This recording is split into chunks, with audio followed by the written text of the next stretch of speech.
In Between Fantasy Football Podcast, Season 4. Let's go, baby. Yeah.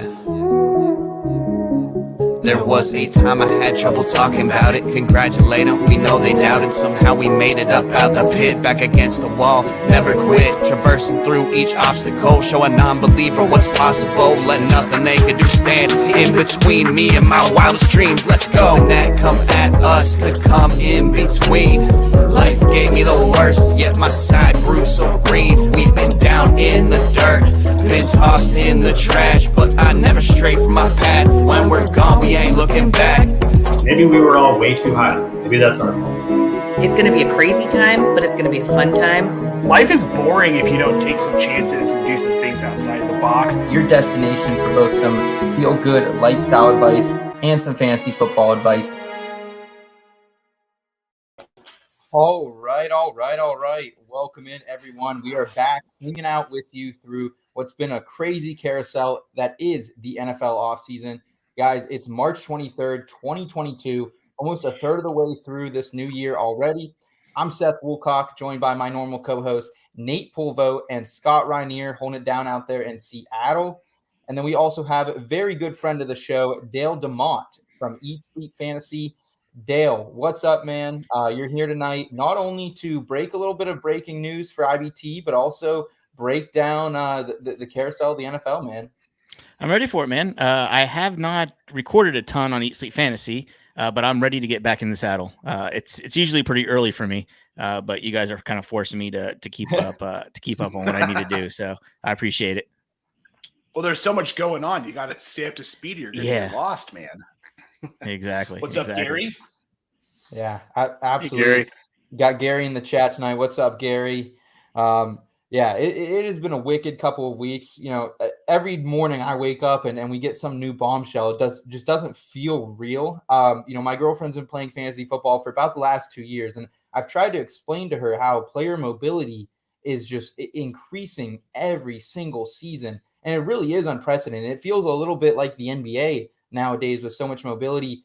A player requests a trade, and that day they're gone. We saw it earlier today. So much to get into, guys. Yeah, it's been wild. I mean, these big names, players that you didn't really think, like Davante Adams, man, I didn't think he just was ever going to change teams. Yeah. And now here we are. It's wild. It's wild.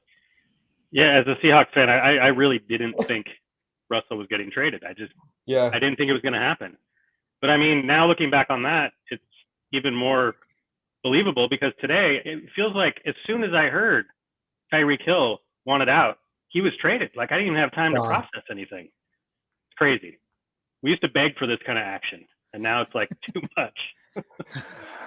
It's like an avalanche all right in front of us in March. You know, there's March Madness going on. There's so many other sports to be paying attention to, but the NFL does a great job once again of captivating headlines in the offseason. So we're going to break it all down for you tonight, guys. We got headline hijinks on the show. We're going to bring Kyle out for some Ring of Fire as well. Temperature check to round things out. But first, guys, we do have a really big announcement to make here at In Between Media. So if I get a drum roll, please. Can I get a little bit of a drum roll back there, Kyle?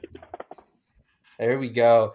Guys, so for a big announcement today, In Between Media, Eat Sleep Fantasy, and the 49ers Rush podcast have officially come together to form the Cooperative Media Network. And the Cooperative Media Network, CMN, as it goes by, is where members come together to benefit by collaborating with one another, you know, learning from each other's expertise, and also helping each other grow and monetize their platform. Dale, you came to me with this idea back in 2021, and we've been, you know, boots on the ground, taking off with it over the last couple months. So can you explain out for our audience, whether they're content creators or whatever they are, what this is going to look like? Yeah, I mean, you know, the long term thing, the vision for years down the road is just to create a machine where it can help the smaller, bigger, or hobbyist podcasters to jump in this machine and then get pumped out something amazing to be a successful podcast, YouTuber, broadcaster, content creator, whatever it is. We hope to give you the tools that you need and the guidance and mentorship that you need, not necessarily from me or you or John or whoever, but from all the members that join to kind of all band together and help each other. It's been tried a few times. It does, seem to get clicky at times, certain people, the way it's been handled over the years I've seen on Twitter and other groups like that. So my goal is to kind of bring people together like us, just cool guys or gals together to create awesome content and help each other and build each other up. You're muted, Seth. You're muted, Seth. And when you first came to me with this idea, Dale, I immediately latched onto it because there is such a huge learning curve to this industry. You could be making content for 2, 3, 4 years at times and maybe not be doing the right things, So we're going to help people do that. We're going to help people find sponsorships, monetization, and really make the most out of that content creation time, because it really is a huge dedication of time that goes into it. So we just want to help them make the most out of it, man. Yeah. I mean, I thought about it. I'm good friends with John Chapman in the 49ers Rush podcast. And he was saying, we go back and forth. He's a really good YouTuber. I feel like I'm a pretty good podcaster, audio form. We built a pretty good listener base with East League Fantasy, but there were things that we were each missing. And so we were trading notes on okay, he knows a lot about YouTube. I know about, a lot about the podcasting and content. What happens if we get a website designer with us, a graphic designer, somebody really good in the business sense, and bring everybody together and everybody can help each other? Why not? There's so many small podcasters that just need a little bit of guidance. It's the content's not the problem. There's really good content creators out there. Oh, yeah. It's just getting them the platform and helping them where they need it. If you're a really good content creator, but you're horrible on YouTube, all that you need is a little push and a little bit of guidance, and you could be the next whatever, Mr. Beast or whoever you want to be. Next Nate Polvote, I think. That's what the kids are saying nowadays. Nate, I'm wearing a hat this time. Last time we met, I was the only one not wearing a hat. And I was like, I don't want to be the oddball out. And now you're not wearing a hat, so we can't get on the same page. It's okay though. It's all right. Seriously, I don't think I've ever done an actual live stream without a hat on, so it's a little weird. Hashtag confidence check, baby. Confidence check for Nate there. Dude, and I hung out with that dude for an entire weekend in Canton, almost every waking hour, and he never saw me without a hat. It's true. Seth, did you see me without a hat? I think I've seen you maybe off camera a couple of times if Jen and I and you have FaceTimed or something like that, but it's been very rare. So definitely surprising. Scott, you don't have a hat on either, man. Like what's going on here? The kids keeping you busy? I kind of every other time I wear a hat. I don't know. People have seen me without a hat, though. I just figured that was part of it. I figured that was Nate's hair. Whatever hat he was wearing. He's been wearing a hat his entire life. I'm new. I'm new to having a headset. It's a new thing for me. I got a new headset, so I'm doing it without a hat. It fits you well. Okay. More comfortable. Yeah. Gotcha. I love this idea, though. Our audio editor, Kyle, behind the scenes before the show, he has this you guys will see it here in a little bit if you're watching the live stream version of it, but he's got these luscious, ginger locks, and Nate's over here struggling a little bit with that. Well, and what were his first words to me? Oh, dude, are you growing a mohawk? And he was dead serious. I mean, that's where you just say yes. Actually, I am. It's kind of like a mullet. It's like mohawk in the front and just normal-ish in the back. Yeah, guys, that's what the cool kids are doing these days. Super thankful to have everyone in once again. Dale, super thankful to be a part of the CM Network, man. This thing's going to grow over the next couple years, man. So excited to be here on the ground level of it. Guys, if you're interested in the CM Network, being a part of it in any kind of way, follow the network on Twitter at CM Network. The website will be live really any time within the next 48 hours. It is officially done. It's out there, just waiting on some domain transfers. So make sure you check that out, guys. We appreciate all the support so far with that. Guys, let's get into the fantasy football, though, headline hijink style.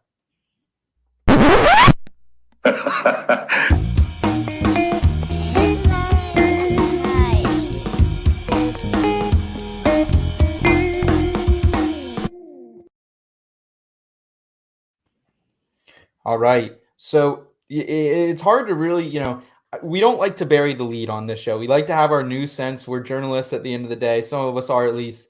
And it's really hard to figure out what is the lead right now. But I think it's something we've been talking about probably for the last year and a half, and that's Deshaun Watson. He is officially now a Cleveland Brown, a part of that AFC North division with Joe Burrow, Lamar Jackson. Cleveland gets their franchise QB and a 6th-round pick. Houston, they don't get Baker Mayfield back, but they get 3 first-rounders, a 4th-rounder, a 5th-rounder, and another 4th-rounder as well. So absolutely a loaded deal for the Texans. Watson gets a $230 million fully guaranteed contract here. So kind of a lot of unprecedented things in the NFL happening. 3 first-round picks for a quarterback. That was new. That was interesting to see. And then just an all-guaranteed contract for a guy who, I don't want to get into. This is a fantasy football podcast, but there's still 22 civil allegations he's going to be, fighting over the next, however long that takes. Scott, can you break this down for us? What is your headline for Deshaun Watson as a Cleveland Brown? Well, my headline veers a little bit outside of fantasy football, but I'll keep it very short. And I am going to butcher this. I'm going to warn you. I'm going to butcher this. So here we go. And nothing else matters. I'm a horrible singer. Anyway, that's from Metallica. One of my favorite songs from Metallica. Anyway, very quickly, because we are a fantasy football podcast, but IBT also is a mixture of life and fantasy football and fantasy sports. Nothing else matters piece is just my disappointment in the fact, not that Deshaun Watson didn't get kicked out of the league, not that I'm not a legal expert. It's none of that. To me, it was more within, 36 hours of the grand jury not moving forward, he signed the biggest contract in the history of the NFL, fully guaranteed. And to me, that just doesn't make sense. I get it. It's a business, and I've seen it all. It's a business. That's why the obvious comparisons of other players, in Calvin Ridley and the disproportionate punishment. I get it. The NFL is a business. That doesn't mean I have to like it, and that doesn't mean I have to not talk about it. So that's my piece. I think it's pretty ridiculous. But moving on to fantasy football. Deshaun Watson is an amazing quarterback.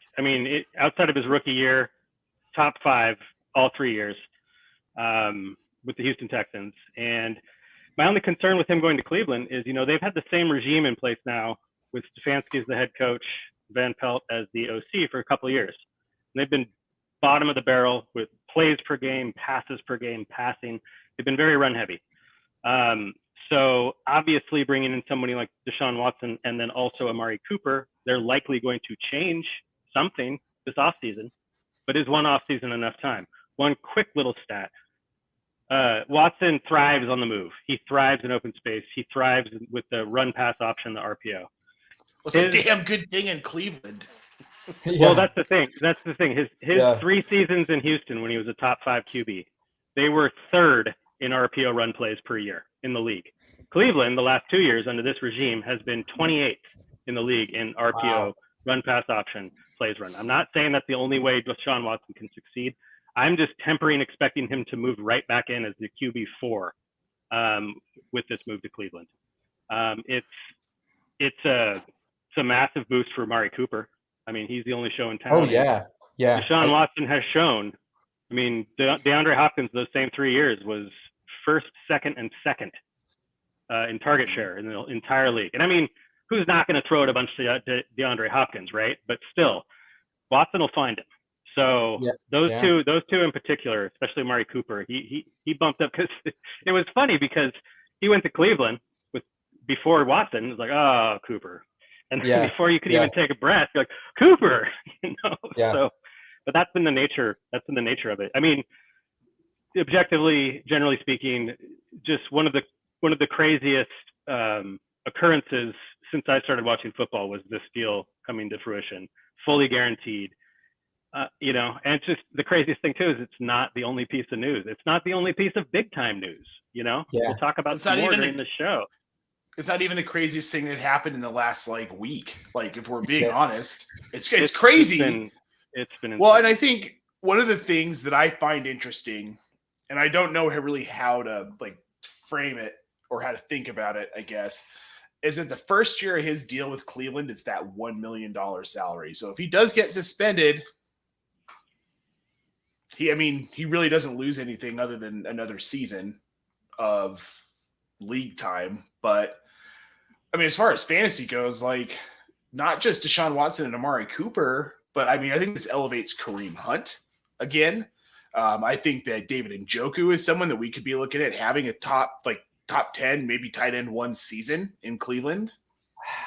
6-year breakout, man. It's hard to jump on board for a 6-year tight end breakout. But the pieces are there. You are right, Nate. Like the pieces are there. Last time we saw Deshaun Watson, Will Fuller was a wide receiver 1 in points per game as well.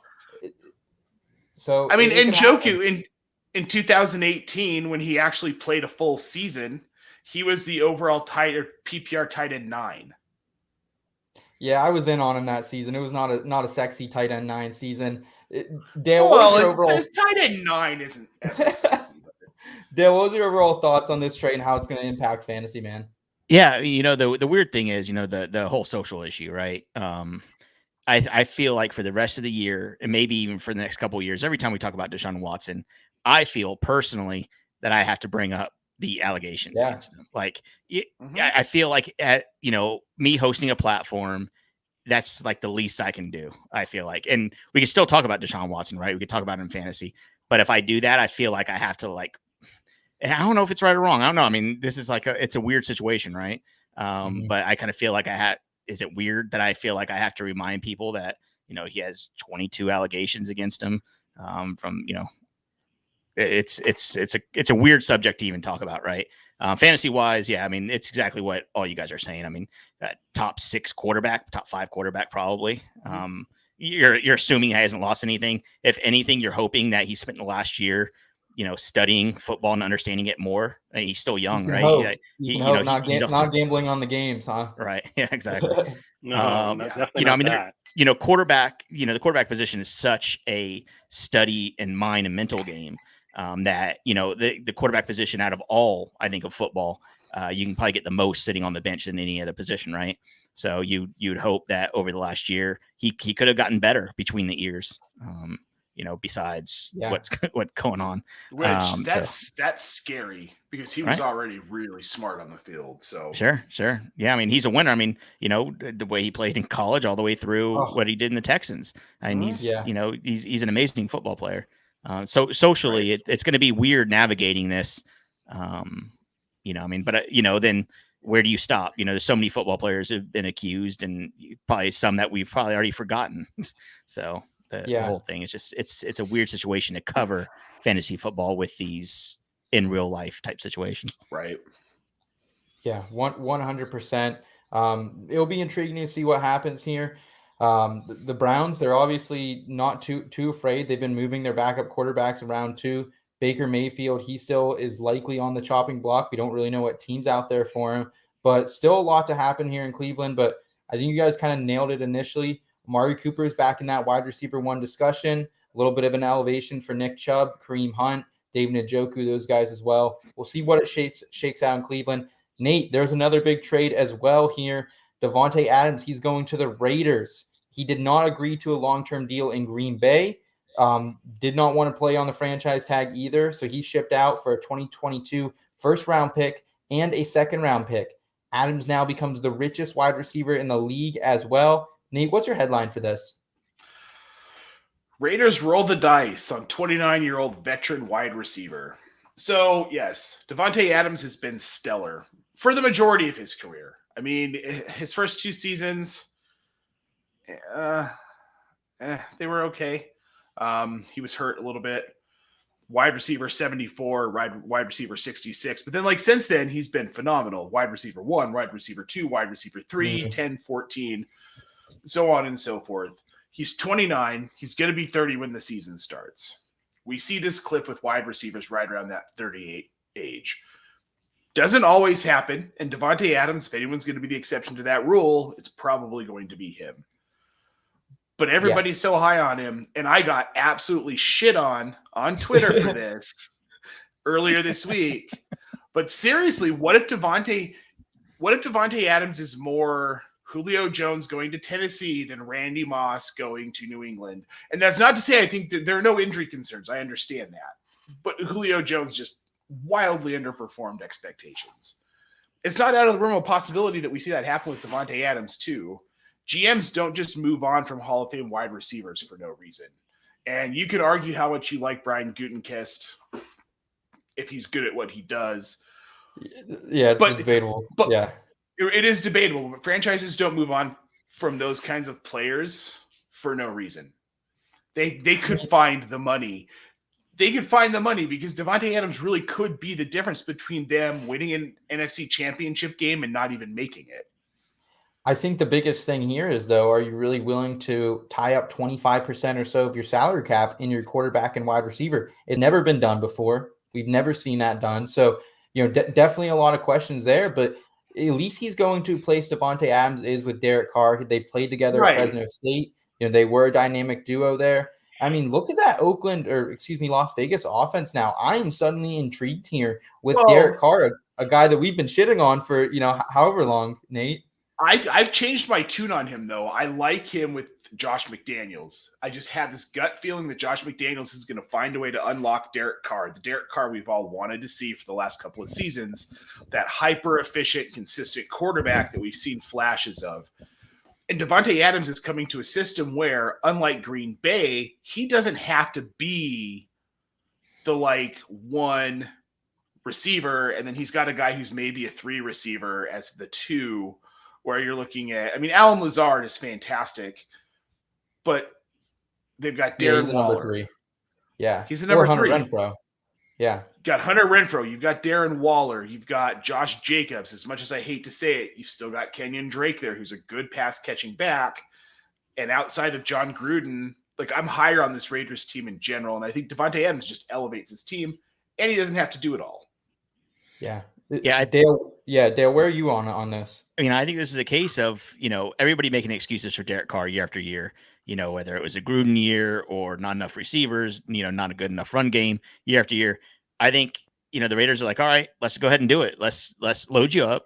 Let's see what you can do and, prove me wrong or prove me right, whatever way you want to look at it. Whichever way you want to go with it. Yeah. So, I think I think a lot of teams are actually doing this. I think the Dolphins are kind of doing this with Tua too. We're giving you all the tools, go for it and, make or break it and you show us.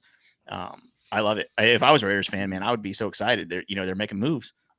Yeah. And when you look at Derek Carr here, guys, Derek Carr was top 5 in the league in QB rating last year's, top 5 in passing yards. The biggest thing has been the touchdown percentage, down there in the 3s and 4s every single season.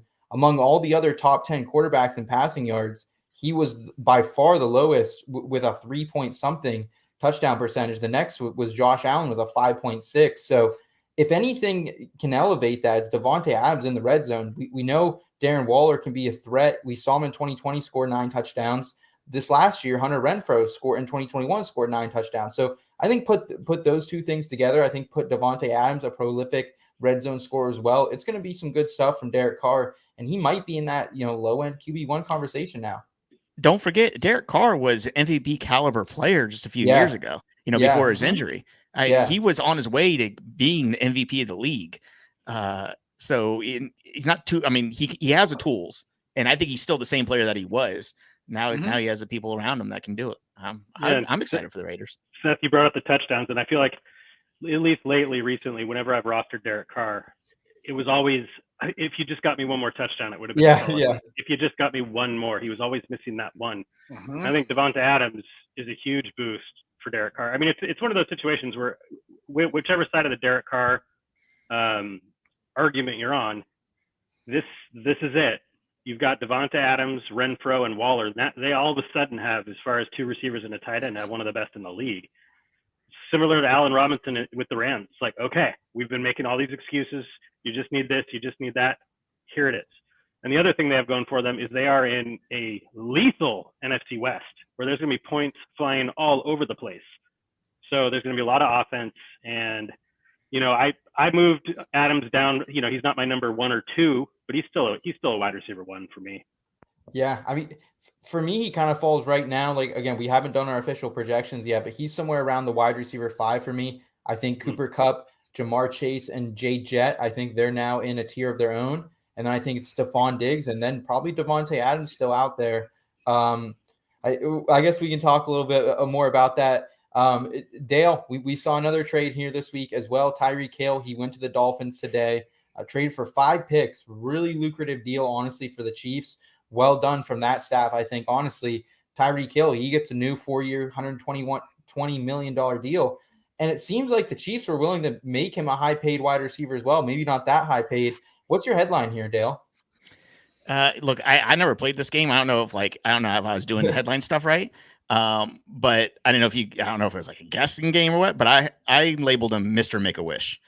We all know, the Make-A-Wish Foundation makes their money, but also they do more good for other people than they do for themselves. I think in this situation, Tyreek Hill does much better for his teammates than he does for himself, fantasy wise. I think with Mike McDaniels as head coach, designing the run game, we all talked about that, right? As soon as McDaniels was hired, maybe utilizing Waddle. Now he has Waddle and Tyreek Hill to utilize in the backfield, possibly. I don't think that's out of the run. I think they're going to be used pretty heavily with their running backs. It's going to help out Tua a lot. Tua can dink and dunk a lot with Tyreek Hill, and especially at the line of scrimmage. Forget about it. I think it's going to be. I think it's only helping everybody else in this offense. Tyreek Hill, obviously, I don't think he's going to be, getting, those 70-yard touchdowns like he was with Mahomes. I don't even know if Tua can even throw that far. Maybe I haven't done my research on Tua as far, I don't know how far he can throw, but, I think it helps him out a lot being able to check down at the line of scrimmage and, have Tyreek go for an extra 15, 20 yards after that. Yeah, and I think my biggest concern with Tyreek Hill, I don't know if he can throw that far either, Dale, because he was so low in air yards, very bottom of the league in air yards as far as starting quarterbacks is considered. Scott, I know you're a big air yards guy. Does that concern you at all with Tyreek Hill? Well, his air yards have decreased. I think, wasn't it, Seth, did you post? Somebody posted about that today, that Tyreek Hill's air yards have decreased the last 3 years. He's also good with the ball in his hands after the catch. So, and I honestly, McDaniels is one of my favorite young new coaches. So I trust that he's going to be creative. I mean, we saw it with Deebo Samuel last year, and like you said, he's got the conversation about which Miami running back you want is muddied even more now.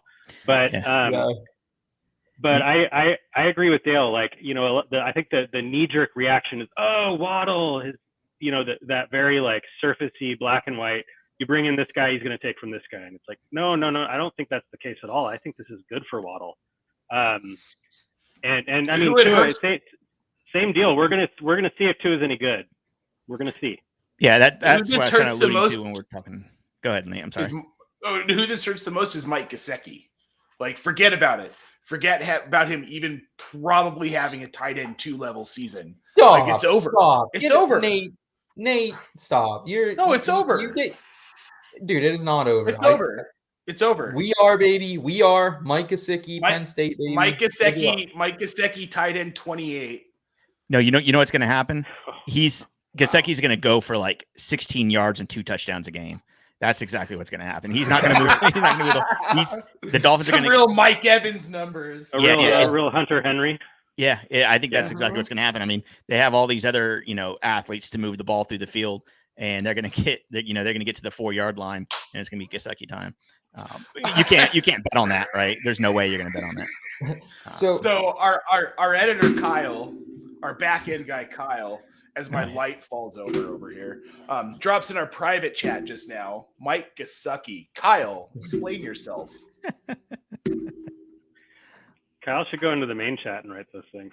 It's funny. Well, he should, but Kyle, explain yourself. I was just playing along. All right, fair enough. I think Kyle actually rostered Mike Gesicki in a couple places this last year and didn't work out. I had him rostered a lot. Yeah. Guys, what about the Chiefs here, though? What about the Chiefs? Like, what does this realistically do for Patrick Mahomes? Obviously, they're going to add some type of wide receiver help, you would think, in the draft with one of their first-round picks. Juju Smith-Schuster now. I mean, that was like the golden ticket that you grabbed out of the Wonka bar and had no idea. He becomes possibly the number one for Patrick Mahomes and the Chiefs here. McCole Hardman, is he the clone of Tyreek Hill or not? We're going to find that out real quickly, I think, here as well. We already found that out. Forget about Mecole Hardman. So he's a non-factor here. So for me, I look around the Chiefs offense, and this is a positive for everyone other than Mahomes. I think CH gets a little bit of a bump, give Travis Kelce a little bit of a bump, and Juju. I'm looking all around as positive. I got shit taked on Twitter as well for suggesting that Juju was a winner out of this trade. So Dale, how do you see this shaking out, man? It's hard to give everybody the bump. Somewhere, someone in that offense has to be the go route guy, right? It has to be that one, player that Patrick Mahomes just going to close his eyes and throw it downfield to. That was Tyreek Hill for a few years. So who's going to be that guy where Patrick Mahomes is in trouble? He knows he can throw it midfield, 70 yards down the field, and somebody's going to be there. Hardman. I know people aren't crazy on Hardman. I've seen that all over Twitter, but he has the speed to get down there. Travis Kelce isn't going to be that. He's going to be working in the middle of the field. Juju, do we know that he even still has it? Let's be honest. Do we know? We don't know. That's a fair question. I don't know. It's hard to discredit a guy who just a couple of years ago went for 1,400 yards. And I know like the average depth per reception has been awful, but like his rookie year, he averaged 15.8 yards per reception, 12.8 in his sophomore season. So, the talent's there, man. He was used as a big play receiver. And then after Big Ben's injury, they just kind of never really got back to him. And he was kind of just the short yardage grunt. Yeah. With Juju, part of his ridiculously low average depth of target a couple of years ago was on Ben Roethlisberger. Sure. In general, having an average depth of target that was way down. But I think one thing that's been a knock on Juju, and I actually haven't done a ton of research into Juju, is him doing it as the one on a team. And can he do it as the one on the team? Is he even the one on the team? I personally think the one for the Kansas City Chiefs is going to be drafted next month. I think that's how it's going to go. Well, Travis Kelce. What's that? Well, pass catcher for sure. But the number one receiver. Right. I don't think he's on the team right now. For me, selfishly, I would love to see either Olave or Pickens go to the Chiefs. I think either of those guys would be lethal. And I think those guys are both attainable where they're sitting in the draft. Do you think maybe they go at? They are. I know they have two now, 28, 29. Yeah, they're later first round picks. Olave's going up the board. I do love that. I do love that call, Scott. A lot of receivers are in this draft. Yeah. Jahan Dotson, Penn State. Keep an eye out for him too. I think he could be a shifty guy. Even wait to the second round possibly for him as well. Going back to Tyreek, does anybody know how this happened so fast? It was unusually fast. Yeah. It was under the radar, and it was weird. If I'm an NFL GM and I hear that Tyreek Hill is on the trade market and I want to win games, I'm probably on the phone the next second. Hey, I hear you guys are trying to sell Tyreek Hill. Well, here's what I would assume that they just it was that. Two teams were to them with great offers. It takes longer to buy a car than it was to trade Tyreek. Yeah, that's what I'm saying. Right? Yeah, something. But it's been that way with all this. Even the Russell Wilson trade, at least from what I've read, the real talk between the Seahawks and the Broncos started a couple weeks before that trade. The actual, which that's 2 weeks. That's not a couple hours like it was with Tyreek Hill. But for trading a franchise quarterback, a couple weeks is not that much time. Yeah. And even Davante Adams was kind of somewhat out of the blue. There was talk, there was rumors, but and then it happened. Yeah, right. And we're just so used to all this this big name's going to get traded, and then nothing ever happens. And then this year, every single one except Garoppolo and Baker Mayfield. Yeah, yeah. Guys, one more trade we do have to get to as well. Matt Ryan to the Colts. He was kind of caught in the crossfire of the Deshaun Watson sweepstakes. Ends up, being upset with the organization for pursuing Watson. He gets out of there, and now he goes to the Colts for a 4th-round pick. I really like this for him and the Colts, personally. I don't know. I have mixed feelings on this. My headline for the situation compared to Carson Wentz. Yes. Oh, anyway, yes. Sorry, go ahead. Yeah. Okay. Yeah. We don't need to go on Carson Wentz bashing right now. You know how I feel about that one. My headline though is for this situation, the dirty 30s, and I'm sure you guys. I actually don't know how old you guys all are, but you might have felt this at one time, or you might be feeling it now, man. The 30s, like this is like the Colts move, man. Like bring in an over the hill question mark veteran. They've done it with Philip Rivers in the past. They've done it with Carson Wentz, Jacoby Brissett. They tried to ride for a year too. So I don't know. Right now, Matt Ryan, he comes off his lowest yard total since 2010, 20 TDs, and abysmal total form as well. Not much help in Atlanta, but for me, like I don't think it changes a whole lot. Dale, what say you, man?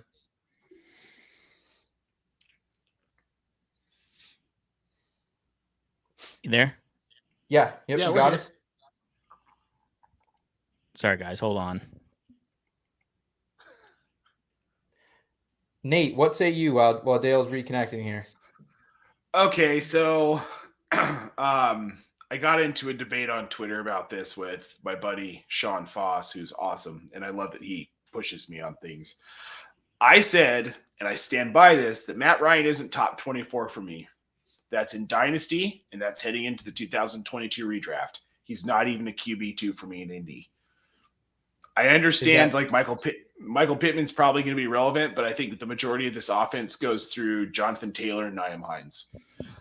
He just simply, even when he had weapons in Atlanta, after getting his ass beat in the Super Bowl and blowing a 28-3 lead, it broke his psyche, and he hasn't been the same quarterback since. It's kind of like what happened to Jared Goff getting embarrassed by Tom Brady in the Super Bowl. Are you seeing a theme here? What Tom Brady does to people when he beats them in the Super Bowl? They're never the same player if he embarrasses them. Russell Wilson showed his mettle by losing that Super Bowl to New England, but sticking around and coming back. I don't know. So right now, Fantasy Pros ECR rankings for redraft have him at 21.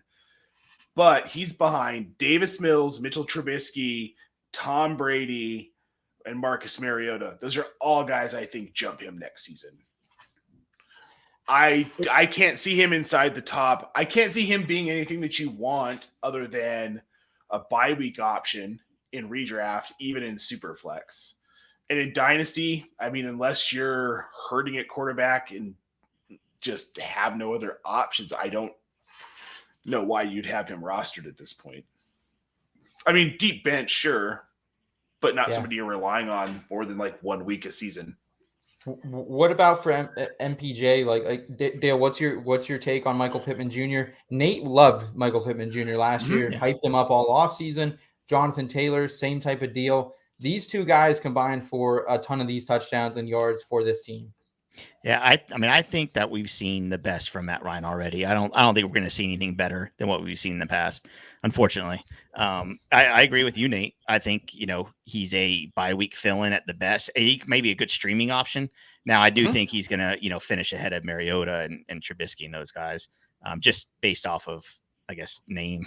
I don't know. Like, I guess, just fair. I'm just going over like the past 10 years, maybe. I don't know. But yeah, I think it's good. I think Jonathan Taylor is going to do his thing. I don't think it doesn't matter who his quarterback is, really, right? I think he only helps quarterbacks. Michael Pittman Jr., I think, will be fine. I think he's still a solid top 30 wide receiver. Yeah, this year. Is that crazy to say? Is that okay? No. I think he can still eke into wide receiver 1 territory because who else do they have though? Jack Doyle retired. You've got Mo Alley Cox. You've got Nyheim Hines. You've got Michael Pittman. They're not aggressive. They haven't been aggressive in the trade market. So has Matt Ryan produced a wide receiver 1 since? Calvin Ridley 2020 was very studly. Let's not forget about Where did Pittman finish last year? Pittman was wide receiver 19, I believe. PPR in PPR leagues 19. Yeah, a very hot start though through the first. He had a couple of big games. Yeah. Okay, so then I have a question, and so Nate, when I say I like this for the Colts and I like this for Matt Ryan, I'm not necessarily talking about fantasy. I have him in my way too early rankings at like 21, quarterback 21. So I'm not talking about like he's going to rejuvenate his full career. Hold on one sec. But I kind of agree with our friend Sean in that Pittman was 19 last year. If you say he's going to eke into the wide receiver 1 territory this year, and he did that with Wentz, how is he going to do that without Matt Ryan being better than Wentz? And Wentz was in the teens last year. The math doesn't really line up. We're going to see less of T.Y. Hilton. We're going to see Pittman pick up some of that production. I mean, he finishes the overall wide receiver 17, and really to bump him up to a wide receiver 1 season, he needed 8 more points. Okay, so 8 more points, and he's a wide receiver 1. So he was almost there. He was very close to being there. Well, but then it's the same question. He did that with Carson Wentz, who I have ranked 32nd in the quarterbacks this year. Yeah. So sure. So I think Ryan's an improvement. So the reason I like it for the Colts is because, and the reason I kind of like it for Matt Ryan is it's going to be the best offensive line he's played behind and the best running back he's played with in quite some time. No offense to Devontae Freeman. Michael Turner, Taylor baby. is better than. And don't forget Michael Turner. Yeah. It took Jonathan Taylor 11 weeks to break 20 rushing attempts last year. Yeah, that's a good point. So we're going to see a little bit of different game maybe this season. Yeah, I mean, I think he's just in 2 QB leagues. He's a good QB3 to have. Like, he's not gonna win you your weeks, but he's gonna be better. I mean, Mariota, I'm rooting for, and I really hope that he is successful in Atlanta. But it's such an unknown. I can't bank on Mariota all of a sudden going back, being a starter in a different city and being better than Matt Ryan in Indy. So I have Ryan ahead of Mariota. I have him ahead of Trubisky. I have him right in the like Jameis Winston, Mac Jones range of things right now. Again, it's March, so yeah. I'm with you. I'm in the Mariota fan club. I don't know why, but like I wanted him in Pittsburgh. I'd rather have him in Mitchburg, but I'm sure we'll talk about it, guys. I think this is a good discussion, healthy discussion to have. There's still a lot to see with the Colts. They're definitely going to add some type of wide receiver or tight end talent, I would think, before the beginning of 2022. But we shall see, guys. Let's go ahead and move into our next segment, though. Ring of Fire.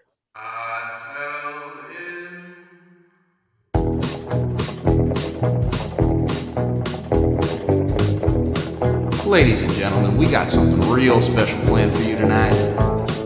This is the Ring of Fire, featuring our special guest, Kyle Scott.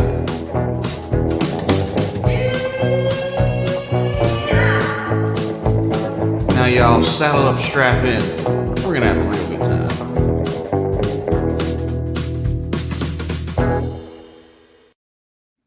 All right, Ring of Fire, the drinking game turned fantasy football segment.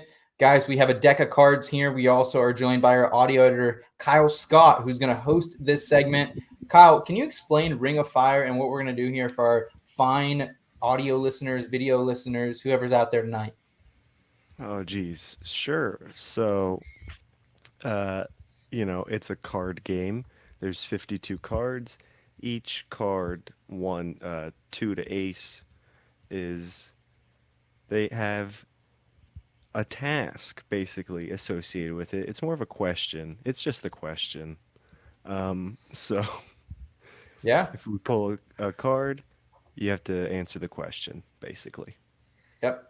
Each card has a different prompt to it, question, whatever it may be. We're doing this completely non-reactionary, so there's going to be we're going to put everyone on the spot here a little bit for it. This was one of my favorite drinking games early on in life, so super happy to kind of morph it into a fantasy football segment here. Kyle, should we flip this first card, baby? Yeah. All right, first card is an 8. All right, 8 is mate. All right, so in the drinking game, you would pick someone to drink with. In this, we have a prompt for you to react to, and it's handcuffs, handcuff plays. So who is a more enticing handcuff in 2022? Raheem Mostert on the Dolphins or Mike Davis on the Falcons? Sorry, guys. This one is really scraping from the bottom of the barrel here. There's not a lot of great handcuffs out there in March. Remind me. Are we taking turns? Yeah. We'll just kind of go down the line here. Okay. Nate, who would you rather have, man? Raheem Mostert, more enticing, or Mike Davis? Probably Mostert, honestly. I just feel like he's going to get more opportunity in Miami, and by midseason, he might not even be a handcuff. He might be the guy. Who knows? Okay. Scott, and any differential in opinion there? No, just more emphatically Mostert. I want no piece of Mike Davis. No piece whatsoever. Yeah, I say Mostert as well. I will never, ever, ever bet on Mike Davis ever again after last year. Not ever. Me and Dale are buddies. 6 Heisman championships, though, Dale. That's what we were saying a year ago. I said that a lot, and it did not come true. I wanted him so bad. I wanted him to succeed so bad. And for that reason, I will never say his name ever again on my podcast. Okay. Mike Davis banned from Eat Sleep Fantasy, banned from the level of Raheem Mostert as far as handcuff. It's going to be a 3-headed attack. I really truly believe in Miami too. So it's going to be difficult. Like Myles Gaskin's not a bad player. Like he obviously isn't an RB1 like they've tried to make him be, but he's definitely a solid player. So a lot to shake out there. I would probably also agree with Raheem Mostert that 40 speed is just incredible. But I am a little concerned just overall. I don't really want any Miami backfield because I am concerned that we could see more Tyreek Hill. We could see more Jalen Waddle in that backfield, with Mike McDaniel coming over there, using Deebo Samuel in that type of role. Yeah, one of my issues is if Mostert was put in a position where he's going to get more work due to an injury, I'd be at least a little bit excited. Even if if everybody got hurt and it was just Mike Davis, I'd still be like, I don't even know if I want to start him. So, Yeah. That is a good point there, Scott. Handcuffs aren't always good, Yeah. All right, Kyle, should we go ahead and flip this second card, get our second prompt here? Yeah. Jack, baby. All right, Jack is never have I ever. Oh, there we go. I think I have to explain the rules to never have I ever. I think you might. We're playing with some millennials here, so I think we might have to. Oh my God! How old do you think we are, Seth? Jeez. You're the millennials are the old ones. Is that where we are in society today? But we're not millennials, Scott. We're Generation X. Gen X. Oh, are you Gen X? Generation X, bro. We don't actually have a I don't know where the line is. I have no idea where the line is. Like 1982 or something. Anyway. Yes. I'm a very young Generation X, but of course. Thank God I snuck in. I snuck in. Me too. So never have I ever. Basically, what this is we all get 3 strikes here, and we go around the room saying something you've never done, and you basically target the other players. Like obviously, I could target Nate and Scott here for living more on the West Coast or whatever it may be. Nate, you got one? You want to start us out here, Nate? Is this like a fantasy football? Never have I ever? No, fantasy football, whatever you want, man. Never have I ever gone skydiving, nor will I ever. Nope, not here. I'm still 3. I got 3 strikes. Scott? I have never been skydiving. Me neither. Wrong group to target here. We're not the most adventurous folks here, Nate. Scott, what's never have I ever for you? Oh man, which direction do I go with this? Never have I ever caught a foul ball at a Major League Baseball game. I have not. Nope. I have. You have? Okay. I've caught multiple, actually. Victor Martinez, baby. That's my prize ball. Nice. Scott, you're catching balls. Any kind of foul ball. Because then if you played Little League, you probably caught a foul ball. That is true. Oh, I caught tons of foul balls playing. I had to specify. Yeah, Major League. Yep. Every time. I stopped bringing my baseball glove to games with me a long time ago, but I still just every game I go to, if I'm within range. Oh, Oh yeah, praying for a foul ball. Bare hand, baby. Yeah. I would. Oh yeah. I'll jump over grandma. Oh, yeah. I'll jump over babies. I'll break my hand. I'll push time over at work. wife. I don't give a hell. I'm getting that foul ball. Oh man. yeah. Hell yeah. Oh yeah. Dale, what do you got for us here, man? At work? I think I got a pretty good one that I'll stump you guys. Never have I ever drank coffee. What? Oh, I definitely had coffee this morning. I drank coffee like 10 minutes ago.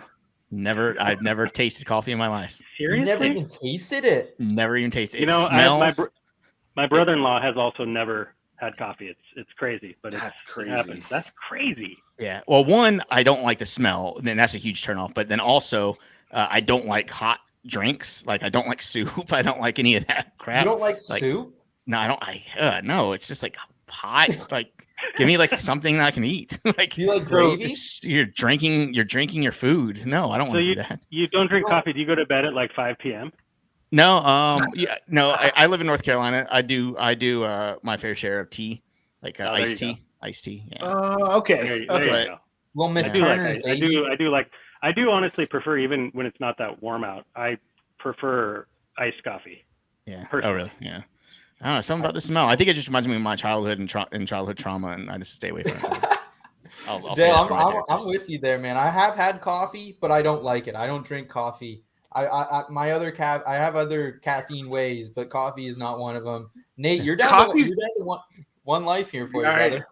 All right, knock me out. All Wait, right, I'm up. Baby. No, you're up, Seth. Here we go. Never have I ever drafted Laviska Shenault. Oh, you a dick. All right, Nate, you're officially the loser, buddy. I think. Well, obviously. I mean, he knew that coming in. He knew that before. I knew you were going to do something to knock me out. Yeah, I see how it is. When Visca pulls a Davante Adams, we'll be laughing. Oh, jeez. Yeah. I did that just to see how you'd react, Seth. Dude, yeah, Visca is.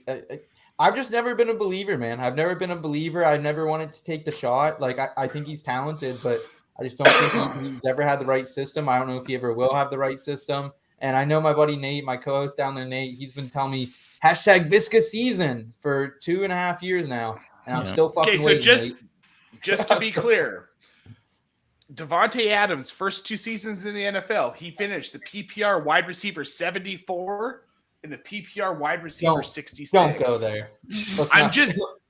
Dude, and Laviska has more raw talent than Davante Adams has with his left leg. Stop. Just okay. I'm just saying. I'm officially putting out an application for a new co-host. Please fill out at in between. You heard it here first. By the transitive property, Visca is better than Davante Adams. That's what I heard. IBT Media. That's what I heard. Scott's trying to get. I'm just kidding, man. I was on the Visca train too. Yeah, I was pretty heavy on it too. Yeah. Oh, it's I'm going still on the on thumbnail. We're putting it. Nate says Visca equals Davante Adams. We're putting it on there. You were seriously trying to get me canceled. Nate's gonna get canceled just for his Visca love, man. I love it. Oh, if you have to go down for something, Nate, it's not the worst thing to go down for. Will be. I mean, it's not like I was all over the Jamarcus Russell QB1 train, so you're right. That's fair. I was a Josh Freeman guy back in the day. Oh, so was I. I really liked Josh Freeman. Yeah, that didn't work out. Well, Kyle, you can't win them all, man. We got one more card here for you, man. Should we give it a flip?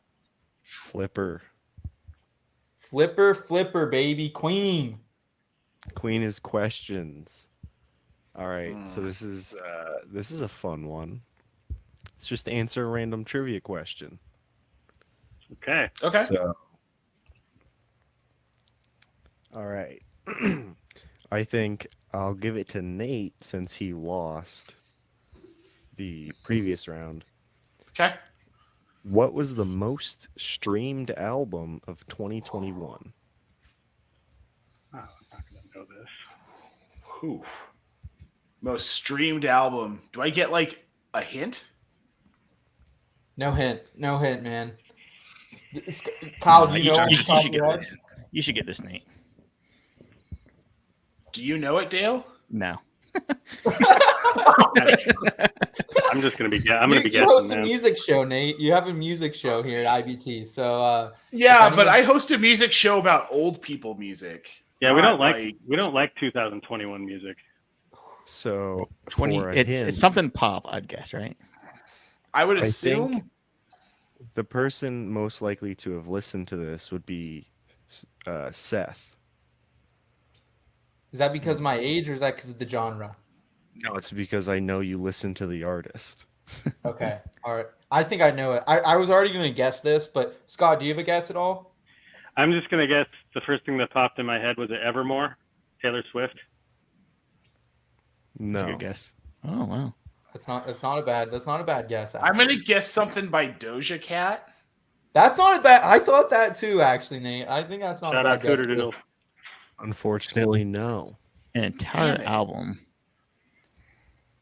Man. I'm trying to think of popular like hip hop album last year. I can't even. I'm drawing blanks. Well, they don't make hip hop anymore. All right, I will ruin this one because I do think I know who it is. I think it is. I'm gonna go. I'm not 100% sure. I think Kyle has this in the back end. I'm gonna say it's Morgan Wallen's, a country artist, the Dangerous double album. I'm gonna guess. No way. Yeah. Really? Yeah. It sounded like you read it on the Dude, website. this show is rigged. I have no idea This what show any is of that is. rigged. Me either. I don't know if This that's show is real. rigged. Kyle, what where'd you those pull this information from? I know what those Billboard. individual words mean, but not strung together like that. Right. Yeah, Morgan Wallen, man, the Dangerous album. Honestly, I was probably a big contribution to that, so I will take some credit to that. But I'm honestly not surprised. Like, I thought it got canceled. I know, but I mean, his music just got more popular, honestly. So I think it got canceled in 2022. So I think he rebounded a little bit. I don't remember though. I don't honestly remember. But the Dangerous album, check it out, guys. Honestly, it's not a bad. Nate, you're from Colorado. You should like country music, brother. I don't at all. Like, not even a little bit. We got any Morgan Wallen fans out there in the chat? Show you guys any. I'm with you, Nate. I'm with you. We got some guesses here. Gary said Post Malone. Hoove said Drake.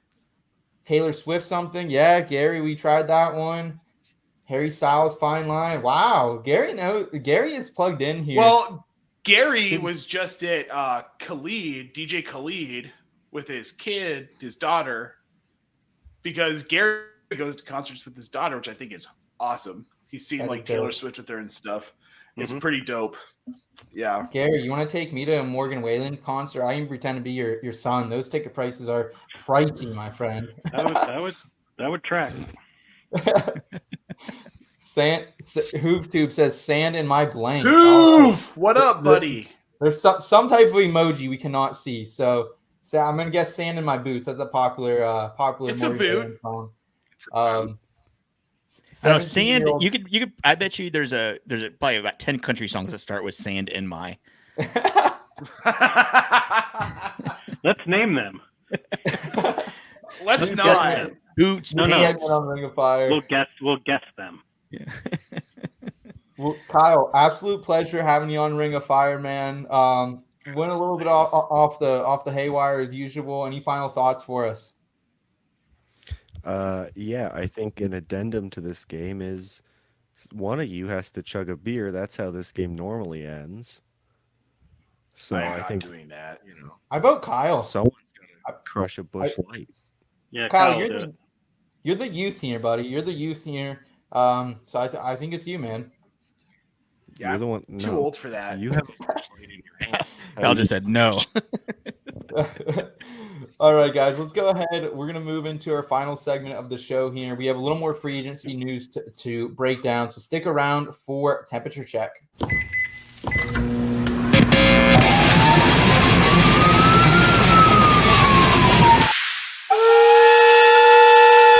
Temperature check. That's really spicy. Holy All right, so in addition to the big names that we've already talked about on tonight's show, we also have had, a slew of fantasy impact moves that are going to impact fantasy a little bit to a lot.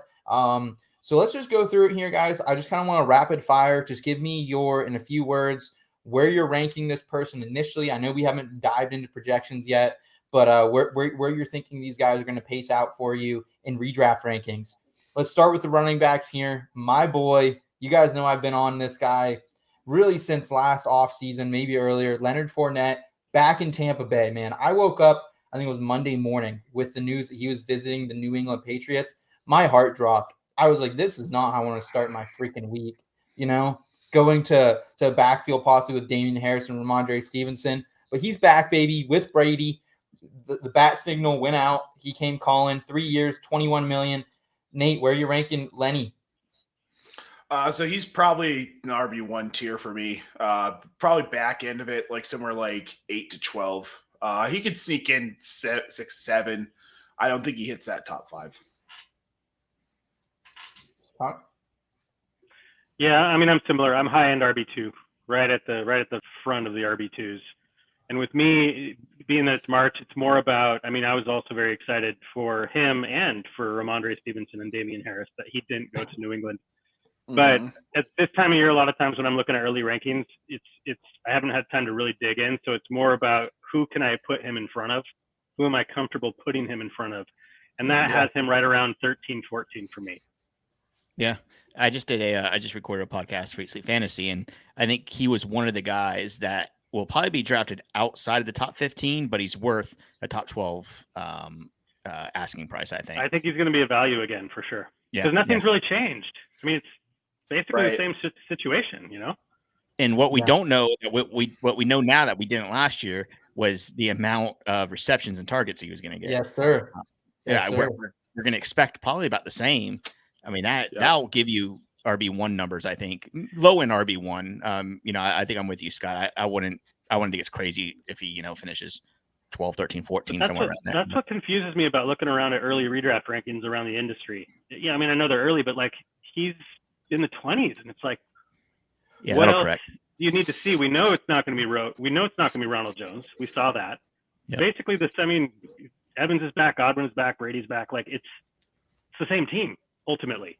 I don't understand why he's being faded. Well, I mean, he was being faded last year in our draft guys. No, I know, but now we have like a full year of legitimately, if he didn't get hurt, he had an outside pathway to the overall RB1 the way he was used in the pass game. Like, I just don't get how he's just all of a sudden starting as an RB, like low end RB2 in early rankings. Keyshawn Vaughn.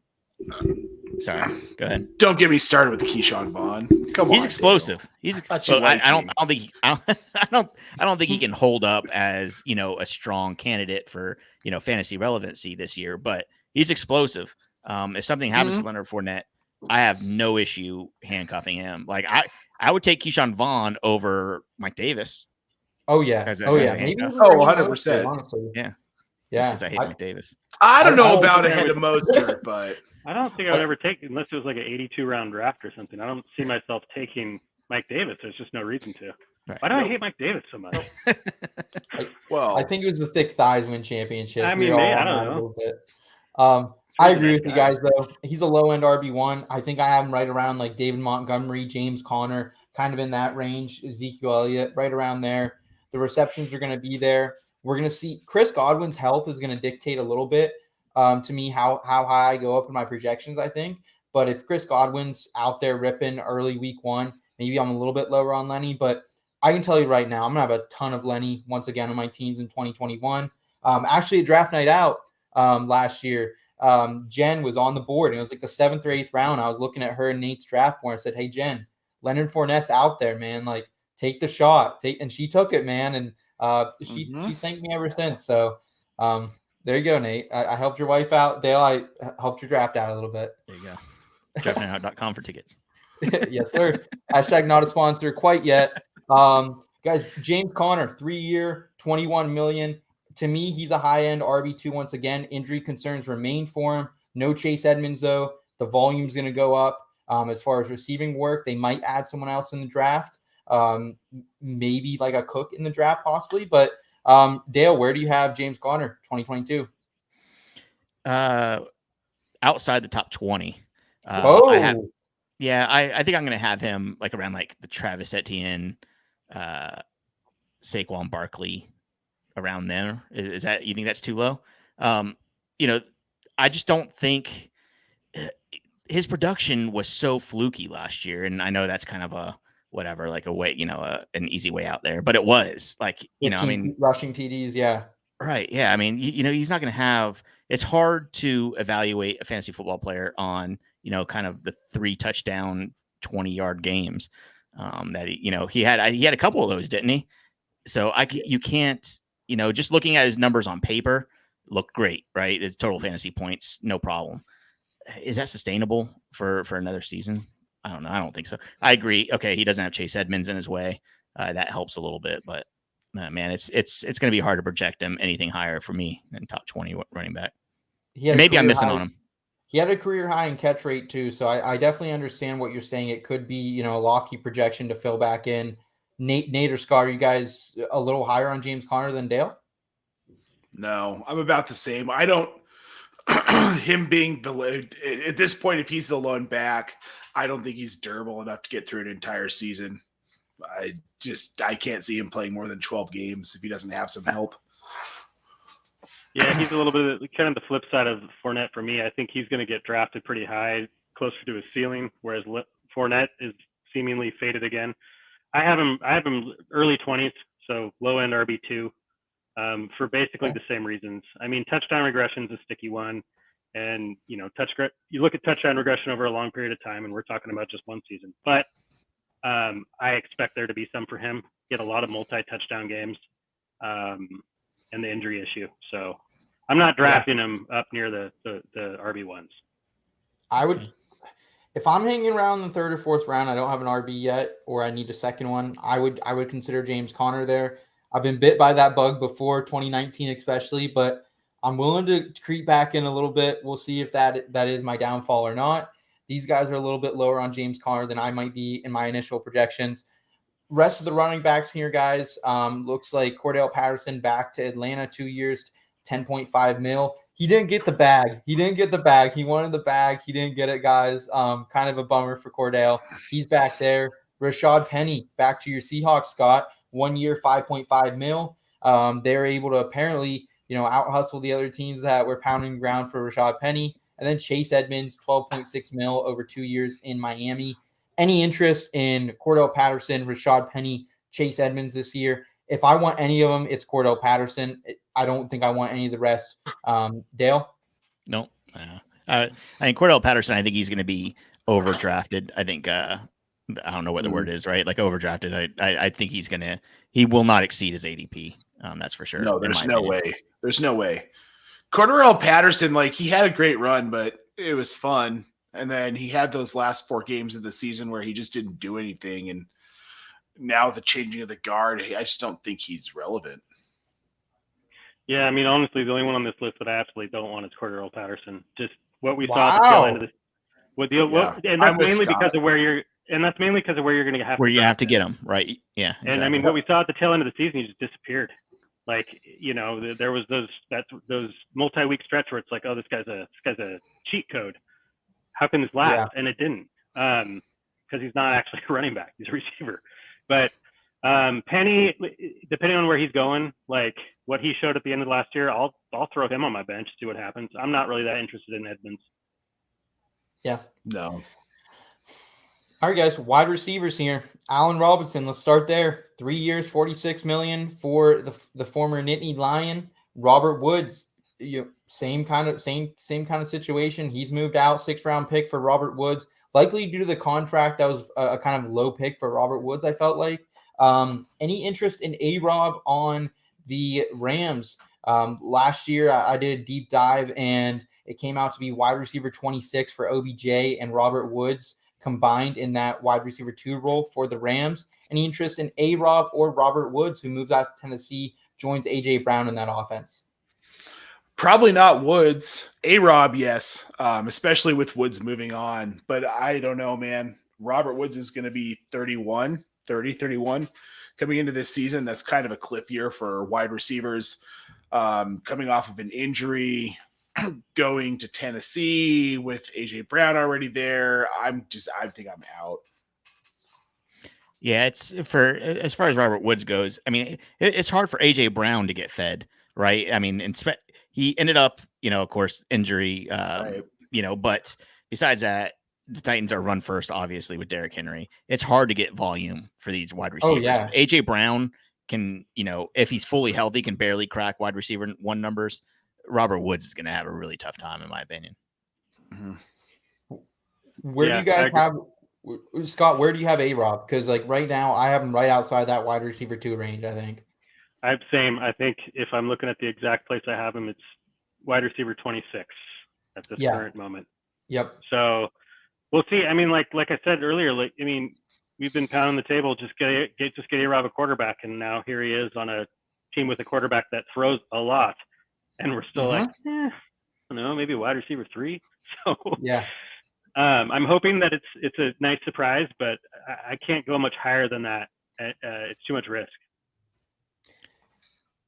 It's tough with A-Rob, man. It's really tough because he has had such shoddy quarterback play throughout his career. And was last season just a fluke for him, or did he really just kind of fall off, or was it more just falling out of line in Chicago?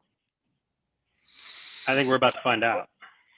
That season for Chicago was just so messy, wasn't it? It's so hard to take much from it. With the quarterbacks they had going in and out. Yeah. Mm-hmm. Yeah. Yeah, it was rough, but if A-Rob can end up being my third wide receiver on my redraft team, I'm really happy. Oh yeah. I'm really happy with that. Okay, so the real question is, if you go running back heavy early, are you okay with him as your wide receiver 2? Yes. I think that's a question. If you go running back heavy. There's no way he doesn't have a career year with Matthew Stafford. No way. Career though, I mean that's tough though. I mean, Allen Robinson's a guy who was putting up incredible numbers for a couple years in Chicago and in Jacksonville. So it's hard to compare to that, but when you look at it here, guys, Blake Bortles career passer rating 80.6, Mitch Trubisky 87, Nick Foles 87.3, Andy Dalton 87, Justin Fields 73. So he's never had an elite quarterback. Matthew Stafford comes in here, 91.1 passer rating over his career, and that's with the Lions, guys. So I'm excited. I think it's going to be a great year for A-Rob. I think, Dale, I think you nailed it, though. If he's your wide receiver 3 in redrafts, I'm leaving that draft pretty content if I hit on my first couple picks as well. Yeah. Guys, what about Christian Kirk here? He gets the bag, man. 4 years, $72 million. Jacksonville, they're obviously investing in him. You guys are all shaking your head at this one already. I don't get. I mean, somebody put up just a list of receivers and what they're paid now, and there was a bunch of people. You're like, yep, and there was Christian Kirk on the list. It's like, what? Right? Why is he on that list? I mean, he's a talented receiver, but he doesn't belong in the top 8 highest paid. Doesn't make any sense at all. And I'm still at the point. I don't care. I'd rather have DJ Chark than Christian Kirk. Wow. Yeah. I don't know. I think they're paying him the money, though. But... He could be a value. I think he could be a value because I think everyone has the same opinion we all do. He was overpaid, but I think realistically for that type of money, they have to feature him as their number 1. And they might, but he's still going to be a mid-range wide receiver 3. I mean, it depends what Lawrence does, right? From underneath Urban. Yeah. If he's somebody, if Lawrence can play well. Last year screwed up so much. It just skewed everything so much. And Nate called it from the very get-go. Urban Meyer and all the stuff that's come out lately about. I mean, I don't know. It really delayed things. I think. He didn't know who fucking Aaron Donald was. Let's just. Do you believe that? I kind of feel like that was 99. He's pretty good. I can't. I have a hard time believing that's real. Yeah, that's true. It's hard to tell what's real and what's not. But I mean, I think it was real. He probably said that. But I mean, man, taken out of context, I would say something like that, right? Ooh, it was at 99. Yeah. It's very possible he said it. It's very hard to believe that he doesn't know who the most dominant defensive player in the NFL is. Yeah, that's hard to believe. Yeah, absolutely. Guys, what about DJ Chark, though? I mean, 1 year, $10 million for him. He's as good of a player as Christian Kirk probably is realistically. I think, man, when he's been healthy, I think he's been good. He's been a solid receiver, and I'm banking on him being healthy. And I'd rather have him than Christian Kirk. Straight up. Yeah. Okay. Nate, Dale, any conjecture? No, I can't bring anything more to the table. We're talking about the bottom level wide receivers, guys. Any interest in any deep sleepers? Zay Jones, he gets another bag too in Jacksonville too. Really overpaid I love Zay Jones. You guys know I love Zay Jones, but overpaid for sure. Russell Gage, he heads to Tampa Bay. Maybe is the wide receiver 3. RIP Tyler Johnson. I hope you're back. I love Tyler Johnson. And then James Washington down to Dallas, home state of Dallas or Texas. So any interest in those 3 guys? Nope. Russell Gage. Maybe Russell Gage for me. Maybe. But outside of Russell Gage, no. As a end of bench guy, as a potential bye week fill-in, injury fill-in, something like that. I have no interest in Zay Jones or James Washington. Like we've been talking about James Washington for forever. I'm done. Do the Jaguars just think they could just throw money and win? Yeah. I think the Jaguars are doing one of those trades where if you put enough people into the trade calculator, it eventually adds up. Yeah, exactly. They're doing that with receivers, Yeah. That's funny. Guys, tight ends here. No big news really other than Dalton Schultz. He's back on the tag. Mike Gesicki, we already talked about him, trashed him a little bit. I think Dalton Schultz is a huge winner here. I am really heavily targeting Dalton Schultz. I've listened to a lot of other industry analysis here, and Dalton Schultz isn't even in the top 6 tight end conversation, which I think is a mistake. I think this guy needs to be back in the tight end 6 conversation. He was tight end 3 last season, tight end 8 the season before. I'm really interested in Dalton Schultz. I think he's the number 2 receiving option behind CeeDee Lamb there. Scott, you followed the Cowboys probably closer than anyone with this offense. For me, the top 5 tight ends are pretty solidified. You've got Kelsey, Andrews, Kittle, Pitts, and Waller. So when you're talking about he should be in the top 6, it's like, okay, he should be 6 is how I view it. And that's right about where I have him. I think for me personally, there's 3 people that kind of battle for that 6th spot. It's him, Dallas Goedert, and TJ Hawkinson, I think, is still in that conversation. I personally have Goedert ahead of Schultz by 1, so I have Schultz at 7. But I'm big on Goedert. I've made that pretty clear. I wrote one of my IBT media pieces. I talked about Goedert. I like Goedert a lot, but I got Schultz right there after him. I got him ahead of Hawkinson. I got him ahead of Ertz and Muth, and I got Gesicki at number 1. Just kidding, Nate. I can't just okay. So I hear what you're saying. I gotta say that I think Zach Ertz is going to have a top 5 finish. I can see Schultz having a top 5 finish. I can see Waller falling out of that top 5 this season because they don't need him to be what he's been in the past. And it kind of appears like he's starting to get a little dinged up. I mean, but I like Dalton Schultz a lot. I think that the tight ends we're going to talk about over the next probably like 3-4 months, he's probably going to be my favorite.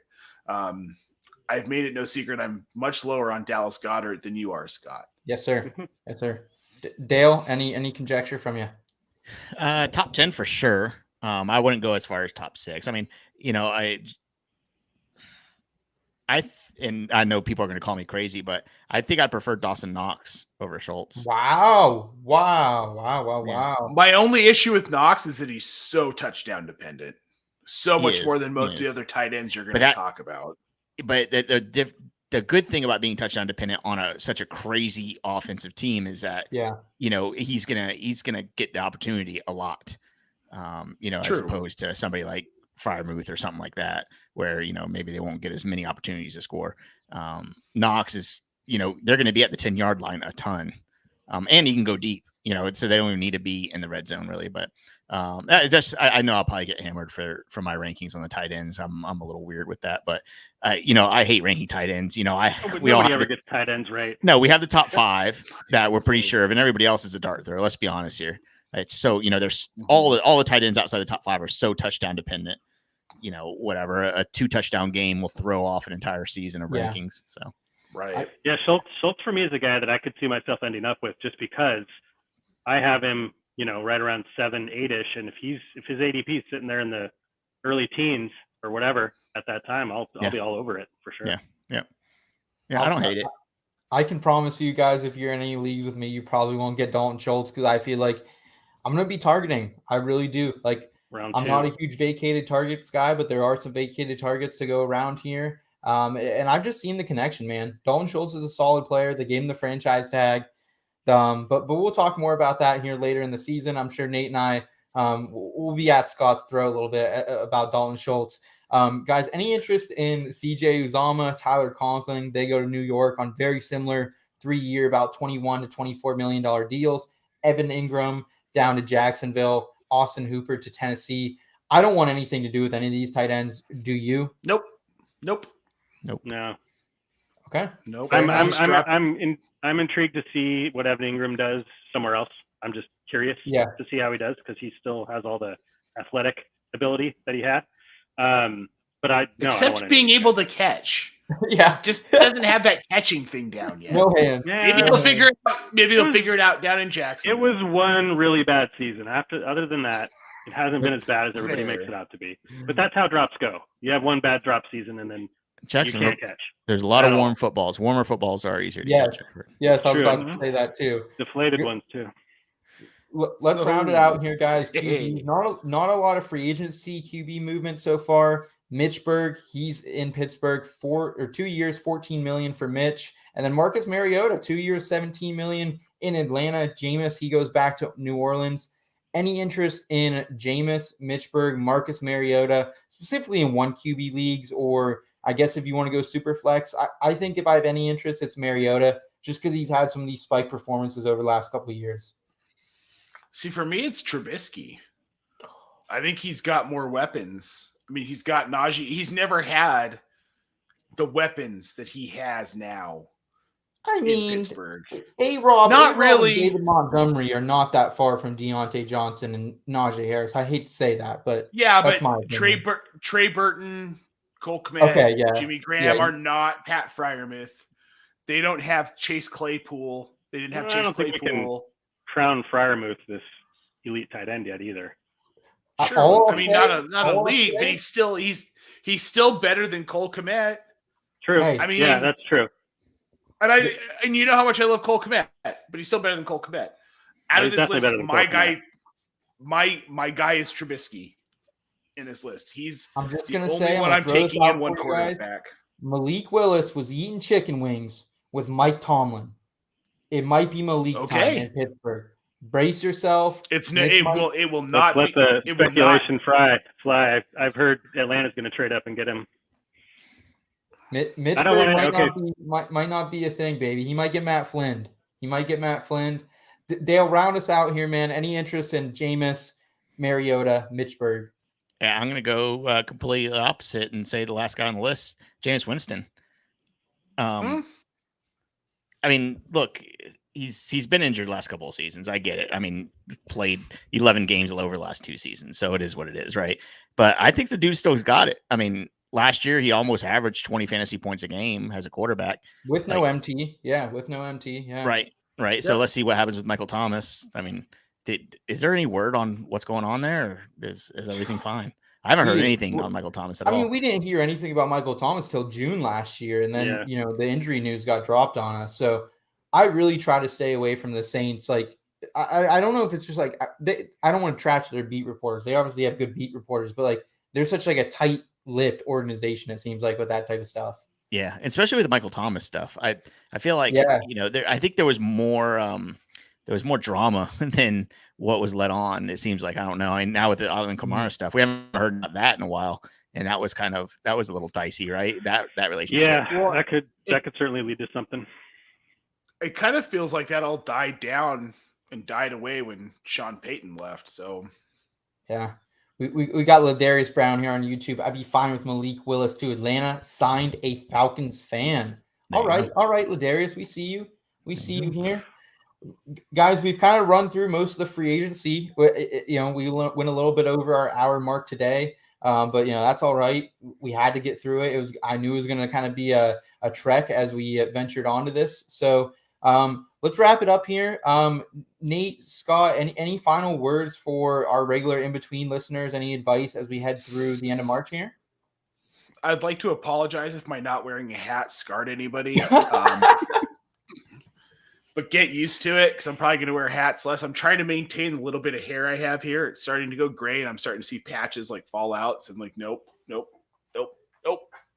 I can't be completely bald. I'll look like my father, and that will be awful for my home life.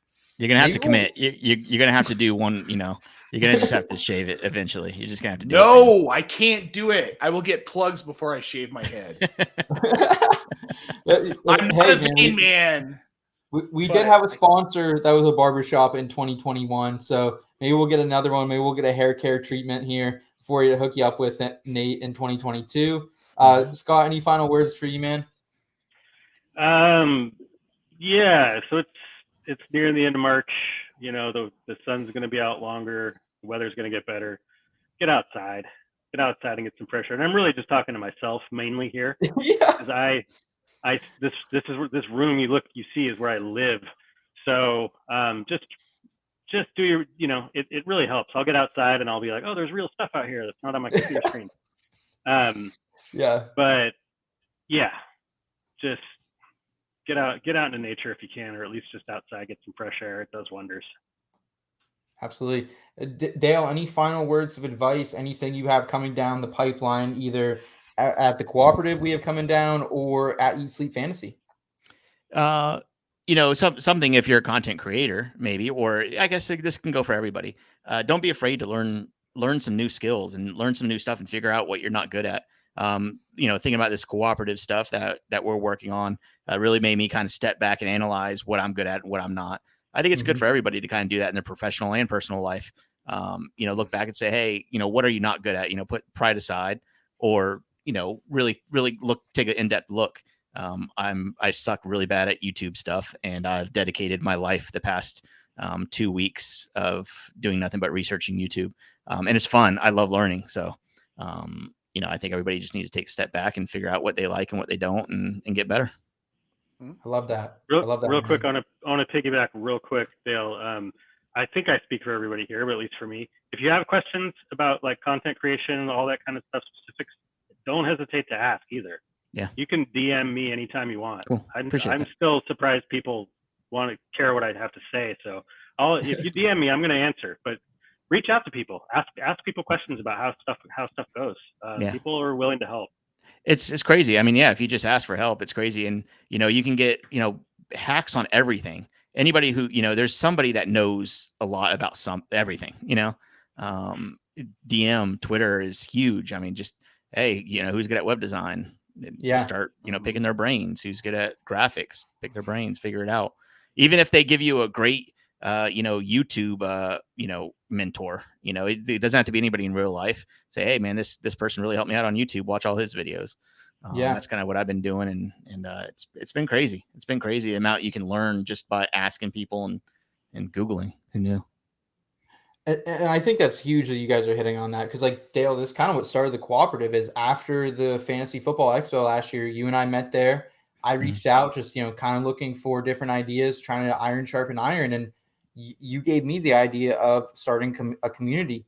We have the in-between family now. That doesn't happen without that conversation. So I absolutely agree with you guys here.